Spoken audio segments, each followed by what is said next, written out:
Paramedics are often perspicable, logical, and unshakable in a crisis. They are the first responders, the ones who rush into chaos while others flee.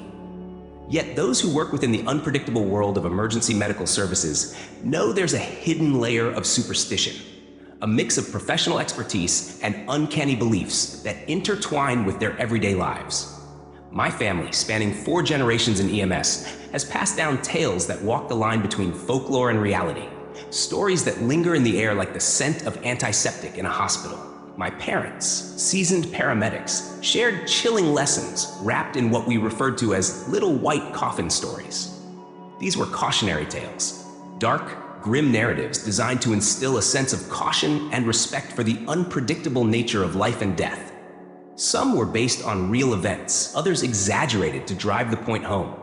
As a child, I learned to stay clear of the school bus's back wheels, avoid swallowing small objects, and resist wandering into the woods alone. The image of grieving parents purchasing small white coffins etched those warnings deeply into my psyche. When I became an EMT, my parents' stories took on a darker tone. The gruesome details of overdoses, tragic accidents, and inexplicable phenomena became part of my everyday reality. However, one story stood out, a tale my mother withheld until she felt I was ready to hear it. It was a story that would forever change my perception of the world I had chosen to enter. It took place during her early years as a paramedic in the remote woods of northern New Jersey.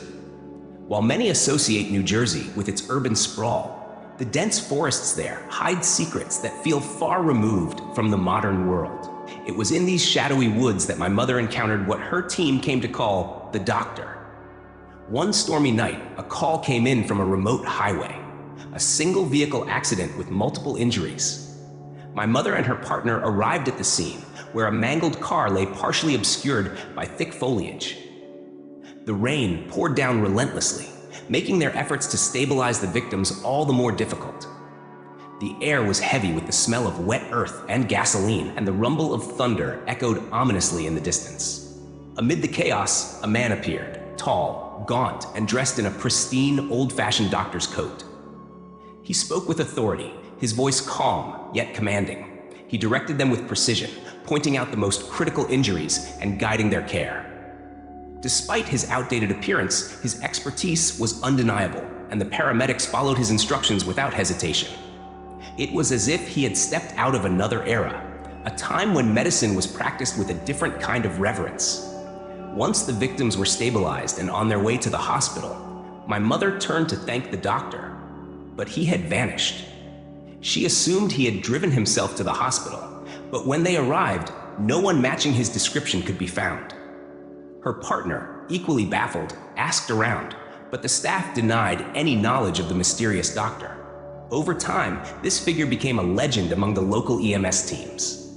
Paramedics would share accounts of the doctor appearing at the most critical scenes, always providing invaluable help before disappearing without explanation.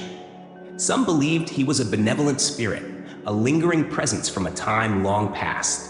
Others whispered darker theories, suggesting that his assistance came at a price yet to be fully understood. Even as a skeptic, my mother admitted to feeling both grateful and unnerved by his presence. For me, hearing this story served as a reminder of the strange, often inexplicable encounters that come with the job. The old mining hospital where my mother was stationed was nestled in the dense, shadowy woods of northern New Jersey. Once a thriving medical facility, it had since fallen into disuse, leaving behind an unsettling quiet that the paramedics learned to live with. For cost-saving reasons, only a small section was repurposed for their quarters, barely furnished, but sufficient for the needs of a night shift. While the paramedics tried to make themselves comfortable, the surrounding halls remained eerily empty. Security guards patrolled the premises, ensuring no unwelcome visitors disturbed the medics. Over time, my mother grew accustomed to the subtle creaks of the building, the shadows cast by passing flashlights, and the quiet isolation of the long nights. One particular night, after responding to a grim call at a hoarder's home, my mother found herself restless. The stench and filth of the house clung to her memory, a grotesque scene of rotting food, precarious piles of junk, and trails of vermin. Though she had spent only a short time in the house, the vivid details lingered, leaving her skin crawling. Unable to sleep, she quietly slipped out of her bunk, careful not to disturb her snoring partner.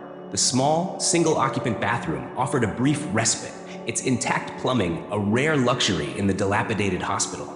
She decided to wash her hands and arms, hoping the ritual would cleanse more than just the physical grime. The hot water felt like salvation, scalding away the lingering unease. She scrubbed thoroughly, her movements methodical, almost like performing a surgical prep. The steam rose in swirling plumes, briefly fogging the mirror before dissipating into the cool air.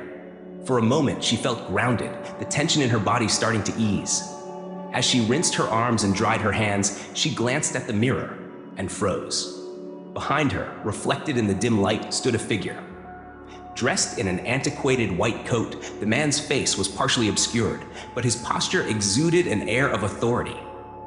Her breath caught in her throat as their eyes met through the reflection. She spun around, heart pounding, but the room was empty. The door was still locked, and there was no sign of anyone else having entered. Yet the weight of the figure's gaze lingered, as though the space had been imprinted by his presence. Unable to shake the encounter, my mother returned to her bunk, her unease only growing as the night dragged on. It wasn't long before she began to hear faint whispers, too indistinct to make out but unmistakably real. The old hospital, it seemed, held more secrets than she had anticipated. As my mother left the bathroom, her mind raced with the image of the man in the antique white coat. She tried to rationalize it. Perhaps it was her reflection distorted by the steam, or her exhaustion playing tricks on her. Yet, something about the encounter felt too tangible to dismiss. Returning to the quarters, she noticed the familiar silence felt heavier, almost suffocating. Her partner's snores, once a steady rhythm, now grated on her nerves. She lay down but couldn't rest, her eyes fixed on the shadows flickering against the walls. Time seemed to drag endlessly until the radio crackled to life with a call, a multi-vehicle accident not far from their post. Grateful for the distraction, she jolted her partner awake, and they prepared to head out. The drive to the scene was uneventful, the dark forest looming around them like a silent observer. When they arrived, the chaos unfolded quickly. Multiple injuries, overturned vehicles, and panicked voices. My mother and her partner sprang into action, working seamlessly amidst the flashing lights of emergency vehicles. As they stayed the victims, a voice cut through the noise, a calm, authoritative tone issuing precise instructions. She turned and saw him again, the man in the white coat. He moved with certainty, his presence commanding despite his old-fashioned attire.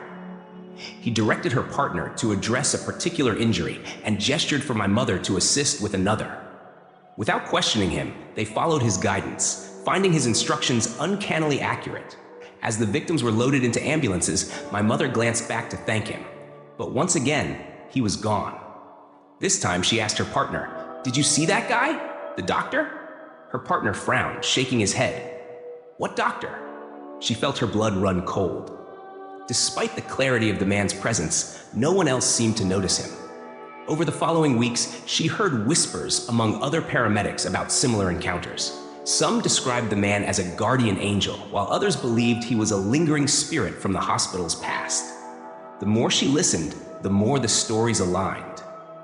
A mysterious figure appearing in times of dire need, offering help before vanishing without explanation. Though she never saw him again, the memory of the doctor stayed with her. A reminder of the strange, inexplicable forces that sometimes intersect with the life and death world of emergency medicine. After washing up in the small bathroom, my mother felt a semblance of peace. The steam-filled room and the warmth of the water had a calming effect, even as she tidied up the mess left behind. Discarded paper towels littered the area, and the sink's edges shimmered with small puddles. As she finished, she made sure to shut off the tap, silencing the once deafening rush of water that had echoed in the small space. Satisfied, she collected the paper towels and stuffed them into the already overflowing garbage can, compressing them to tie off the bag. Tugging the bag free from the vacuum-sealed bin took effort, but she finally pulled it loose. Feeling accomplished, she turned toward the door, ready to leave. Then she glanced at the mirror and froze. In the fogged surface, a shadowy figure loomed behind her, its identity obscured by condensation. Heart racing, she whipped around to face her intruder, but the bathroom was empty. The door was still closed and no one else was there. At first, irritation replaced her fear. Pranks were not uncommon among paramedics, and she assumed one of her coworkers had decided to mess with her. She stormed out of the bathroom, scanning the dimly lit room where the rest of her team slept. Her partner was snoring loudly in her bunk, undisturbed. Across the room, the other paramedics from the additional unit were also fast asleep, their forms bundled under blankets. Nothing seemed out of place except the faint hum of a space heater and the blue glow of a TV screen displaying static. Convinced one of them was faking sleep, my mother marched toward her partner, ready to rouse her and demand answers. But just as she reached the bunk, a faint sound stopped her in her tracks, the unmistakable rush of running water. Her blood ran cold. She had turned the tap off. She was sure of it. Abandoning the garbage bag by the door, she returned to the bathroom. The sink was once again gushing hot water, steam billowing upward. Confused and unnerved, she twisted the handles tightly, ensuring the water was off this time. As she stepped back, she heard the faint creak of the faucet turning, and the water roared back to life. Her breath hitched. Frozen in place, she stared at the sink, her mind racing for a rational explanation. Then, in the fogged mirror, she saw it again, a shadowy figure standing directly behind her. This time, she didn't turn around. Fear clawed at her chest, but she forced herself to finish washing her hands. She shut off the water again, using a paper towel to touch the handle, and backed out of the bathroom without looking back. She left the light on, unwilling to plunge the room into darkness. Hours passed sitting on her, staring at the open bathroom door. Her partner eventually woke to find her there, her face pale and drawn. "Did you sleep?" her partner asked, stretching and yawning. "Yeah, a little," my mother lied, her gaze still fixed on the door. As the sun rose and the shift came to an end, my mother worked up the courage to ask a question, hesitant, but needing answers.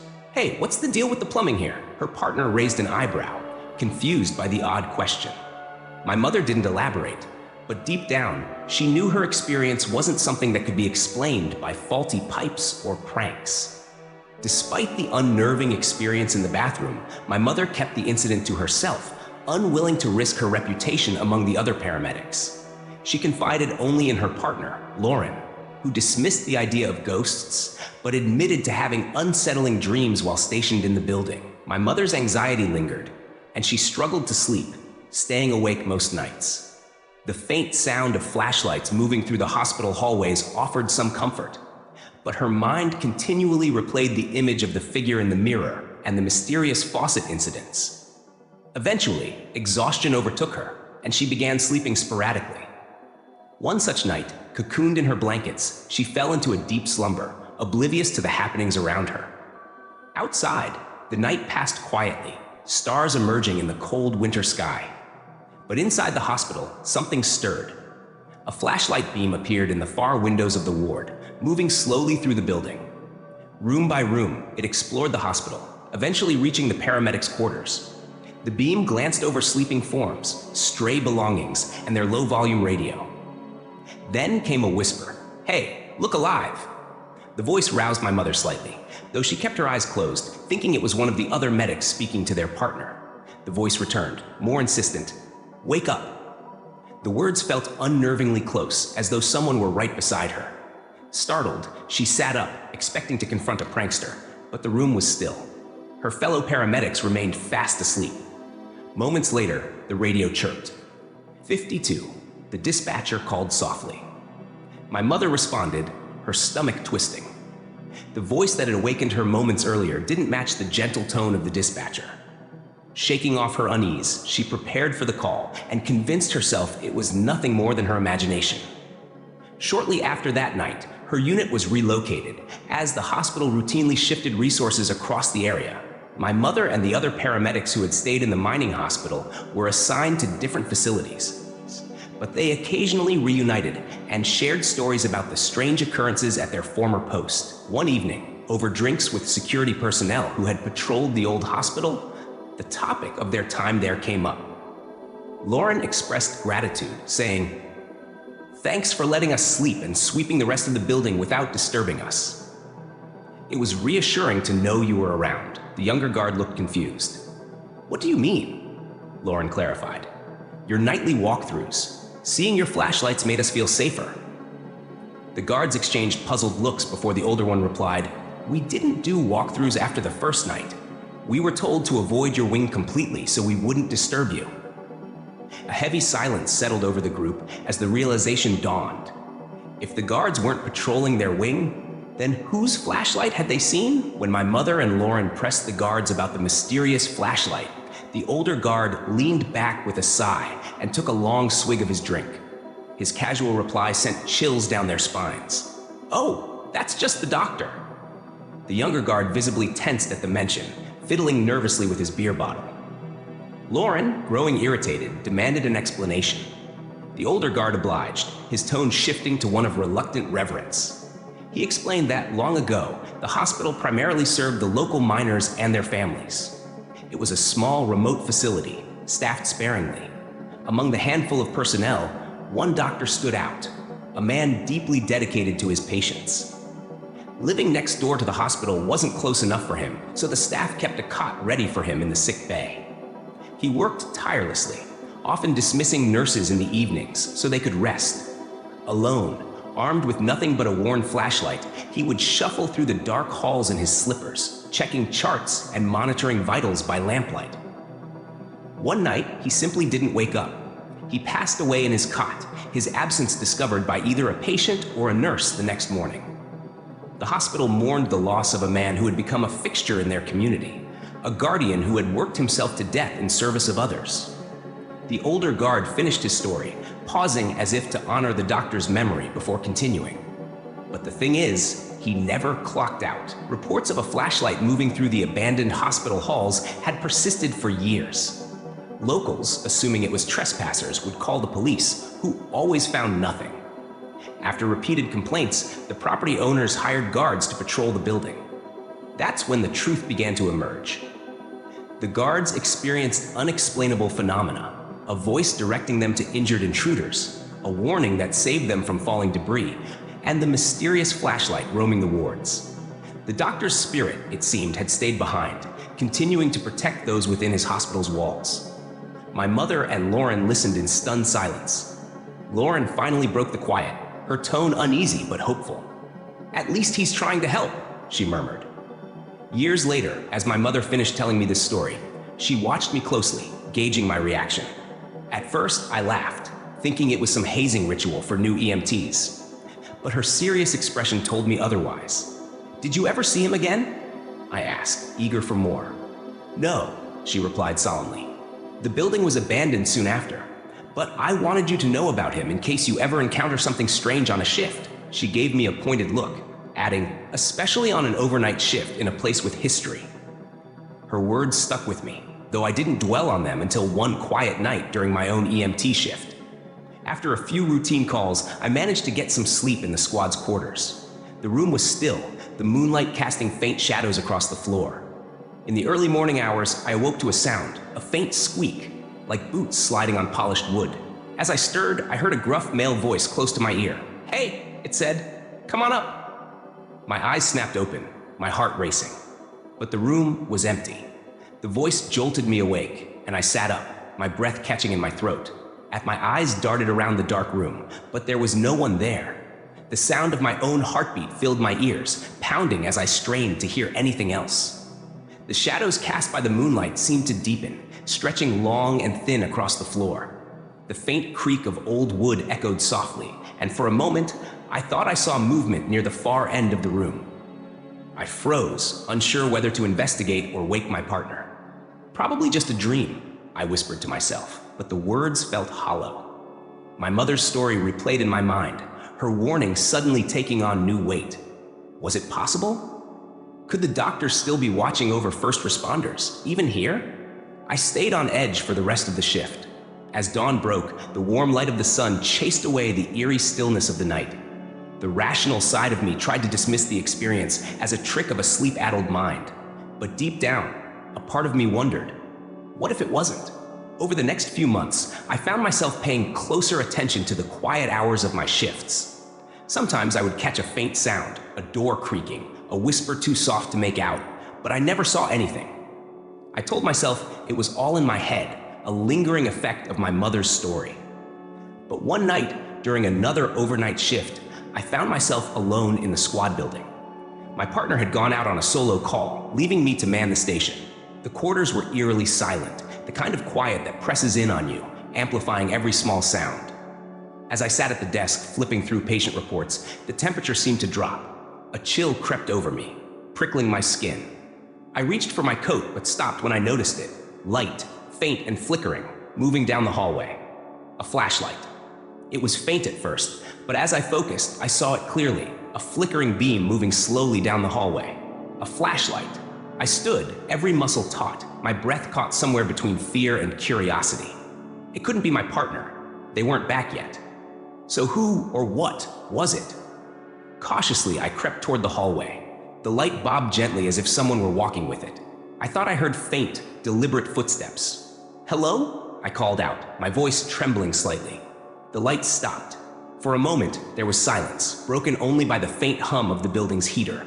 Then, the footsteps resumed, retreating further down the hall. I followed, my heart racing as I turned the corner. The light disappeared around the next bend, and when I rounded it, the hallway was empty. No doors had opened. No one was there. I never told anyone about that night, not even my mother. But from that moment on, I carried an unshakable feeling that we weren't always alone on our shifts. Some would call it superstition. Others might chalk it up to exhaustion or tricks of the mind. But for me, it felt like something else, like an unseen presence watching over us, ensuring that even in our darkest hours, we weren't entirely abandoned.